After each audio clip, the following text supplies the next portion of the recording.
Salve, meus queridos, tudo em paz? Mais um dia de devocionais buscando os princípios que fundamentam uma vida centrada no propósito de Deus e uma vida verdadeiramente abundante, uma vida próspera, que sobra dinheiro no final do mês ao invés de sobrar mês no fim do dinheiro. Eu sou o Cadu Bacelar, planejador financeiro CFP, e você está na minha casa para a leitura de Provérbios, capítulo 20. O vinho é zombador e a bebida fermentada provoca brigas. Não é sábio deixar-se dominar por eles. O medo que o rei provoca é como o do rugido de um leão. Quem o irrita põe em risco a própria vida. É uma honra dar fim a contendas, mas todos os insensatos envolvem-se nelas. O preguiçoso não ara a terra na estação própria, mas na época da colheita procura e não acha nada. Os propósitos do coração do homem são águas profundas, mas quem tem discernimento os traz à tona. Muitos se dizem amigos leais, mas um homem fiel, quem poderá achar? O homem justo leva uma vida íntegra. Como são felizes os seus filhos? Quando o rei se assenta no trono para julgar, com o olhar esmiuça todo o mal. Quem poderá dizer, purifiquei o coração, estou livre do meu pecado? Pesos adulterados e medidas falsificadas são coisas que o Senhor detesta. Até a criança mostra o que é por suas ações. O seu procedimento revelará se ela é pura e justa. Os ouvidos que ouvem, os olhos que veem, foram feitos pelo Senhor. Não ame o sono, senão você acabará ficando pobre. Fique desperto e terá alimento de sobra. Não vale isso, diz o comprador, mas, quando se vai, gaba-se do bom negócio. Mesmo onde há ouro e rubis em grande quantidade, os lábios que transmitem conhecimento são uma rara preciosidade. Tome-se a veste de quem serve de fiador ao estranho, sirva ela de penhor, de quem dá garantia a uma mulher leviana. Saborosa é a comida que se obtém com mentiras, mas depois dá areia na boca. Os conselhos são importantes para quem quiser fazer planos, e quem sai à guerra precisa de orientação. Quem vive contando casos não guarda segredo, por isso evite quem fala demais. Se alguém amaldiçoar seu pai ou sua mãe, a luz de sua vida se extinguirá na mais profunda escuridão. A herança que se obtém com ganância no princípio, no final não será abençoada. Não diga, eu o farei pagar pelo mal que me fez. Espere pelo Senhor e Ele dará a vitória a você. O Senhor detesta pesos adulterados e balanças falsificadas não o agradam. Os passos do homem são dirigidos pelo Senhor. Como poderia alguém discernir o seu próprio caminho? É uma armadilha consagrar algo precipitadamente e só pensar nas consequências depois que se fez o voto. O rei sábio abana os ímpios e passa sobre eles a roda de debulhar. O espírito do homem é a lâmpada do Senhor e vasculha cada parte do seu ser. A bondade e a fidelidade preservam o rei. Por sua bondade, ele dá firmeza ao seu trono. A beleza dos jovens está na sua força, a glória dos idosos nos seus cabelos brancos. Os golpes e os ferimentos eliminam o mal. Os açoites limpam as profundezas do ser. O versículo 1 começa ressaltando que nós não devemos perder o controle por conta de bebida alcoólica. E aqui a gente pode aplicar esse princípio a qualquer outro tipo de substância ou a qualquer outra circunstância que nos tire do controle. A sabedoria, ela é fundamentada nos pilares do entendimento, discernimento e conhecimento. Qualquer coisa que roube isso de nós, de fato vai nos conduzir a escolhas erradas, e escolhas erradas vão nos conduzir a consequências indesejadas. O versículo 2 começa falando sobre as consequências das decisões de alguém que tem autoridade, que está em posição de autoridade. Ele fala que o medo que o rei provoca é como o do rugido de um leão. E é curioso essa comparação porque não é como a mordida de um leão, é como o rugido. Então existe um alerta, um aviso que indica a proximidade do perigo, O rugido, se eu estou ouvindo, é porque existe uma certa proximidade. Eu ainda não fui mordido, eu simplesmente tenho esse alerta e eu preciso tomar uma decisão, reagir a isso de alguma forma. Seguindo no versículo 8 e no versículo 26, a gente tem algo interessante. Quando o rei se assenta no trono para julgar, com o olhar esmiuça todo o mal. No original, a tradução mais acertada fala sobre o ato de pegar o trigo com uma pá, por exemplo, jogar ao ar para que o vento separe a palha do trigo, do cereal em si. E isso é interessante, porque quando ele vai julgar, é exatamente isso que ele quer. Separar aquilo que é fundamento, verdade, daquilo que é historinha. Então, tanto o versículo 8 quanto o versículo 26 tem essa mesma conotação. Já o versículo 28 fecha esse tema dizendo que a bondade e a fidelidade preservam o rei. Pela bondade, ele dá firmeza ao seu trono. Então, assim como aqui na ilustração a gente fala do rei, mas você pode trazer todas essas análises para caso você seja líder de uma equipe, ou dono de uma empresa, ou pai e mãe, né, autoridade sobre uma família. A bondade e a fidelidade, né, provocam firmeza, causam firmeza para essas posições. Seguindo para o versículo 4, a gente tem mais um dos ensinamentos comparando aquele que é preguiçoso com aquele que é diligente. O texto diz que o preguiçoso não ara a terra na estação própria, mas na época da colheita procura e não acha nada. Tem dois aprendizados que são importantes. Primeiro, perda de oportunidades. O preguiçoso perde oportunidades. Por não estar atento, por não estar desperto no momento correto, as oportunidades simplesmente passam, né? Como diz a minha mãe, aquela frase célebre, cavalo selado não passa duas vezes no mesmo lugar. Então, diante de uma oportunidade, se você não tiver a atitude correta, ela vai passar e você vai acabar deixando de colher os frutos dessa oportunidade. O segundo aprendizado que eu quero trazer sobre esse texto é que tudo na vida é um processo e cada etapa desse processo precisa ser realizada no tempo correto. Vamos pensar nesse exemplo da plantação. Não adianta você depois querer regar a terra da forma mais perfeita possível se antes você não plantou a semente. Então, cada etapa precisa ser feita e é preciso ser feita com disciplina, seguindo, né, continuar fazendo e tudo mais. Assim como não adianta, naquele momento que é propício para a plantação, você não plantar e esperar 3 meses para quando já era para estar pensando em colheita, você ir lá jogar a semente. Até podem gerar alguns frutos, mas com certeza serão frutos bem inferiores, uma eficiência muito menor do que se você tivesse feito no tempo certo. Então tem uma frase de um coach bem conhecido chamado Paulo Vieira, que ele diz: tem poder quem age, né? Mais poder ainda quem age certo e mais poder ainda quem age certo na hora certa. Então isso faz muito sentido e combina com esse texto. Agir na hora certa, de fato, leva a resultados melhores.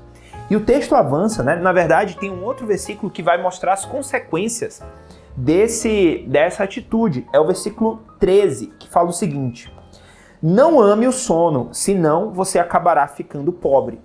Fique desperto e terá alimento de sobra. Então, lembrar daqueles textos anteriores, de dias anteriores, que fala que o preguiçoso, né, ama o sono e fica no sono profundo, perde a percepção da realidade, perde tempo e acaba não fazendo o que é preciso ser feito, consequentemente, não gerando os resultados que deveria gerar. Agora, o versículo 5, ele traz lições muito especiais. Olha o que o texto nos diz. Os propósitos do coração do homem são águas profundas, mas quem tem discernimento os traz à tona. A primeira coisa que me chamou a atenção nesse texto foi a expressão águas profundas. E a imagem que veio à minha mente foi aquela imagem de um poço que tem bem fundo e que tem águas profundas. Essas águas, para um vilarejo, elas eram essenciais, necessárias para a vida. Mas, por serem águas profundas, elas são de difícil acesso. Era difícil conseguir tirar isso. É a leitura que eu tenho. Deus coloca propósitos nos nossos corações que, por vezes, não estão na superfície, elas estão no profundo da nossa alma. Mas o fato de estar no profundo da nossa alma não tira a necessidade de empenhar energia para trazê-los à tona. Porque a nossa vida, a vida da comunidade, depende dessa água, depende desses propósitos. E isso fala muito sobre uma jornada de autoconhecimento. Conhecer as suas limitações, conhecer as suas forças, conhecer as suas paixões, aquilo que move o seu coração, conhecer aquilo que você acaba se tornando expert, conhecer aquilo que você é útil para o mundo, o impacto que você causa nas pessoas ao teu redor. Tudo isso faz parte desse processo de autoconhecimento. É engraçado que se a gente avançar nos versículos 24, já lá no final do capítulo, 24 e 27, eles têm algo de especial, né? O 24 vai falar que os passos do homem são dirigidos pelo Senhor. Como poderia alguém discernir o seu próprio caminho? Então, esse propósito que está no profundo da nossa alma, ele é dado pelo Senhor, são dirigidos pelo Senhor. E como poderia alguém discernir o seu próprio caminho? A resposta está no versículo que nós acabamos de ler. Quem tem discernimento os traz à tona. Eu quero ler também o versículo 27, que vai dizer que... E eu quero ler com você também o versículo 27, que fala que o espírito do homem é a lâmpada do Senhor e vasculha cada parte do seu ser. Por vezes, nesse processo de autoconhecimento, existem cantinhos escuros, quartinhos trancados, com mágoas, dores e feridas, e que a lâmpada do Senhor precisa chegar até lá, iluminar, tirar os panos mornos que foram colocados, mexer, e às vezes isso dói, mas é isso que traz cura verdadeira. E eu quero ler também com você o versículo 9, que diz: quem poderá dizer, purifiquei o coração, estou livre do meu pecado? Por mais que nós estejamos nos empenhando numa jornada de autoconhecimento, por mais que a gente busque de fato melhorar, crescer, corrigir os nossos defeitos, as nossas falhas, nós nunca seremos perfeitos. Eu e você, infelizmente, estamos manchados pelo pecado. E nada que a gente faça é suficiente para nos purificar desse pecado. Por isso Deus mandou o seu único filho para vir na terra como ser humano e trilhar a mesma jornada que nós, mas nele não foi encontrado pecado algum. Por isso a morte dele na cruz foi o sacrifício que nos purifica de todo pecado e nos reconecta com Deus.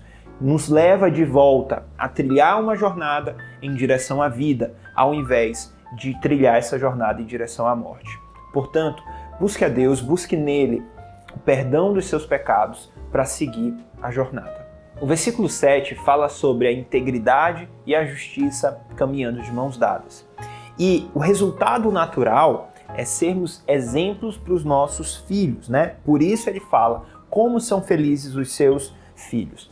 Vale notar que o versículo 11 vai ressaltar que até a criança mostra o que é por suas ações. O seu procedimento revelará se ela é pura e justa. Então, a formação da identidade da criança começa nos pais, sobretudo na justiça e na integridade. O versículo 10 tem um texto muito parecido com o versículo 23. Ele fala que pesos adulterados e medidas falsificadas são coisas que o Senhor detesta. Aqui a gente tem a aplicação, da lei universal da honestidade, a quebra, na verdade, dessa lei. Mas o que me chamou a atenção são outros versículos que estão juntos com esse aqui. Porque, pensa comigo, se existem pesos e balanças desonestas, eu não tenho um negócio bom para os dois lados. Pode ser financeiramente bom para o cara que está vendendo, que está ganhando, enganando a outra parte. Esse mesmo princípio a gente encontra um pouquinho mais na frente no versículo 14, que diz o seguinte: não vale isso, diz o comprador, mas quando se vai, gaba-se do bom negócio. Apesar, nesse caso do versículo 14, de não existir uma balança desonesta, existe um coração desonesto que usa mentiras para ludibriar a contraparte e sair-se vencedor na negociação. Seguramente esse tipo de negociação não leva para frente porque ela quebra a lei da integridade e quebra a lei da honestidade.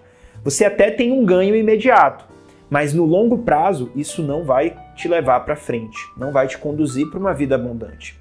É engraçado que o versículo 17 fala isso. Saborosa é a comida que se obtém com mentiras. Então, saboroso é o negócio, é a compra que se faz ali ludibriando, enganando a contraparte. Mas depois dá areia na boca. mas no longo prazo isso não se sustenta, isso não traz resultados positivos. Então, negócio bom é negócio que é bom para os dois lados. É óbvio que você vai, num processo de negociação, buscar o máximo benefício possível. Né? Como eu costumo brincar, desconto é de Deus e nós devemos sim pedir desconto. Mas nós não devemos mentir, enganar, usar de artifícios, né, que quebrem os princípios de integridade e honestidade para ter uma vantagem indevida sobre a contraparte da negociação. Nós precisamos estar pautados na verdade, negociando em cima da verdade, negociando com justiça e chegar à melhor condição possível para ambos os lados.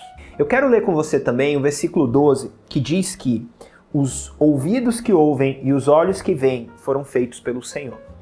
Primeira coisa que eu lembrei lendo esse texto é que o temor ao Senhor é o princípio da sabedoria. A segunda coisa que eu observei nesse texto é que se existem ouvidos que ouvem, existem ouvidos que não ouvem. Se existem olhos que veem, existem olhos que não veem. E eu gostei dessa ilustração, porque os ouvidos, eles me remetem a aprendizado, a ouvir aquilo que alguém tem para falar para mim. É interessante que lá no final tem um versículo desse mesmo capítulo que diz que a glória dos idosos está nos seus cabelos brancos, né? Nas suas vivências, as suas experiências que foram acumulados ao longo daquilo que eles fizeram por toda a vida. Ouvir esse tipo de pessoa, ouvir pessoas que são melhores do que nós, nos trazem conhecimento. Mas esse conhecimento não se transforma em cabelo branco. O que vai se transformar em cabelo branco é os anos de jornada. E aí, a questão dos olhos que veem me remete a experiências. Eu estou vendo a coisa acontecer. Uma coisa é eu ouvir algo, outra coisa é eu ver na prática. Então, é bem interessante esses aprendizados que o versículo 12 nos trazem. Seguindo no versículo 15, nós temos que mesmo onde há ouro e rubis em grande quantidade, ou seja, riqueza, os lábios que transmitem conhecimento são uma rara preciosidade. O que eu leio disso? É que não é porque alguém tem um grande patrimônio que ele é uma pessoa sábia. Ou que mesmo em meio a empresas e negócios muito bem-sucedidos, ainda assim você encontrar conselheiros sábios é uma preciosidade. Você precisa valorizar esse tipo de profissional. Então são dois aprendizados importantes desse texto. E eu quero ressaltar que se você encontra alguém bem-sucedido, não é porque ele tem um grande patrimônio que ele merece a sua atenção, que você vai dar ouvidos às orientações que ele vai lhe passar. É só a gente lembrar no dia de ontem que nós lemos que heranças são dadas, né? Até o tolo pode receber heranças. Eu acho que foi no dia de ontem. Então, ter um patrimônio não é sinônimo de ser sábio. Versículo 16 fala mais uma vez sobre a lei universal do dinheiro, da fiança, né? Está relacionada com empréstimos. Nós já conversamos sobre isso, vou deixar o card aqui no canto. Seguindo o versículo 18, assim como eu acabei de comentar sobre fianças, nós também já falamos muito sobre planejamento. Vou deixar o card aqui no canto se você quiser relembrar. O versículo 21 diz que a herança que se obtém com ganância no princípio, no final não será abençoada. E aí eu lembrei imediatamente da parábola do filho pródigo, que é exatamente a aplicação desse princípio. Então, o filho pródigo, por ganância, por querer viver a vida adoidado, pede a antecipação da sua herança, vai embora com o dinheiro, torra tudo e depois volta, pedindo para o pai para ele ser ao menos um servo. E o pai o recebe com amor e tudo mais. Então, isso é uma aplicação prática desse princípio. E aqui vale notar a importância de você construir na sua família um processo estruturado de sucessão patrimonial. Faça da forma correta, eduque os seus sucessores para que esse patrimônio não seja desperdiçado, mas seja multiplicado geração após geração. O versículo 25 fala que é uma armadilha consagrar algo precipitadamente e só pensar nas consequências depois que fez o voto. Então não haja por impulso. Se você vai celebrar um contrato, por exemplo, pense, leia, entenda aquilo que está sendo acordado. Veja se você tem condição de cumprir a sua parte antes de fazer esse contrato, né? Antes de fazer um voto com Deus, por exemplo. Então, se você vai assumir uma responsabilidade não o faça de forma precipitada. E assim a gente chega ao final do devocional de hoje. Eu quero ouvir o que Deus falou ao seu coração. Comenta aqui embaixo, isso é muito importante para mim. Eu quero te lembrar também de se inscrever no canal, ativar o sino de notificações e deixar o teu joinha se esse conteúdo for importante para você. Vamos também interagir no Instagram com @CaduBacelar e no Facebook com Cadu Bacelar Finanças. Os links estão aqui embaixo na descrição desse vídeo. Eu desejo que Deus te abençoe e a gente se encontra no próximo vídeo.